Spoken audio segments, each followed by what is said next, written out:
फरमाए। एक बच्ची ने लिखा कि आपने फरमाया था कि बीवी की शौहर के सामने इज़्ज़त नफ्स नहीं होती।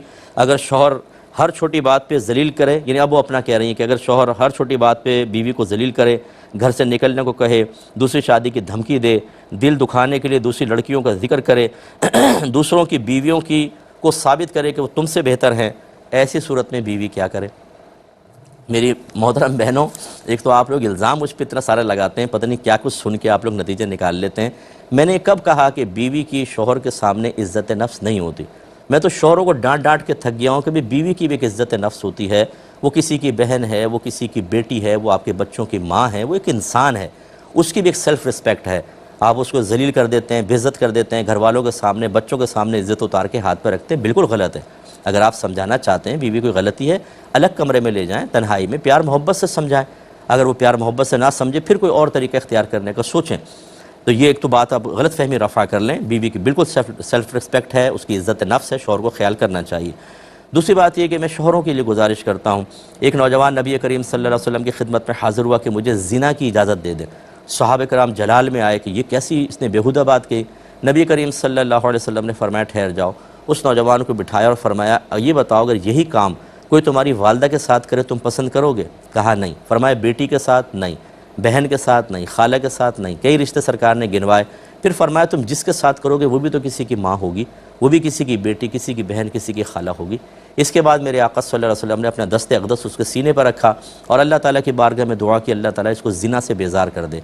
वो नौजवान कहता है कि जब मैं नबी करीम सल्लल्लाहु अलैहि वसल्लम के पास आया था तो ज़िना से ज़्यादा कोई महबूब शय ना थी, और जब मैं आपके पास से गया तो इससे ज़्यादा काबिल नफ़रत चीज़ मेरे नज़दीक और कुछ ना थी।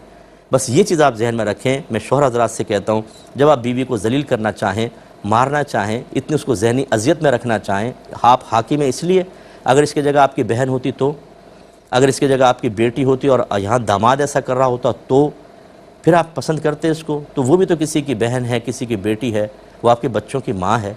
कुछ ख्याल करें। और अभी मैंने शुरू में आपको बताया और यही मैंने अर्ज़ किया था कि जितनी आप ज़्यादती कर लें यहाँ पे तो शौहर हाकिम होने के ज़ोम में और ताकत के ज़ोम में, लेकिन मैदान माशर में क्या होगा? ये बीवी खड़ी की जाएगी और आपको भी खड़ा किया जाएगा। जितना ये आपने टॉन्टिंग की, जितना उसको ज़हनी अज़ियत दी, जितनी बेचारी उसके सुकून को आपने बर्बाद किया था ना, इसका बदला आपकी नेकियों की सूरत में दिलवाया जाएगा। और मुझे नहीं लगता ये औरत छोड़ देगी, क्योंकि मैदान माशर का माहौल इतना ख़तरनाक किस्म का होगा। यहाँ तक एक रिवायत में है कि एक बेटे ने बाप की नाफरमानी की होगी तो अल्लाह ताला बेटे की नेकियां निकाल कर बाप के नाम अमाल में डालेगा। तो वो बाप तमन्ना करेगा कि काश इसने मेरी और ज़्यादा नाफरमानी की होती तो मैं इसकी कुछ और नेकियां ले लेता। वो खुद गर्ज़ी का दौर होगा।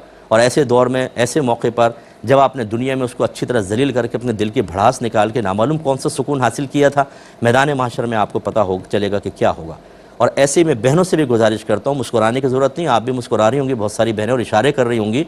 जो हमारी बहनों ने शौहरों का नाक में दम कर रखा है, गरीबान पकड़ लेती हैं, गालियाँ बकती हैं, थप्पड़ तक मार देती हैं, इताअत नहीं करती हैं, वो जायज़ काम बाद भी कहे तो चढ़कर आती हैं और तल्ख़ लहजा रखती हैं, चेहरे पे निगाह पड़ जाए तो आदमी डर जाए, एकदम खौफज़दा हो जाए, जैसे थानेदार नहीं बैठी हुई घर के अंदर।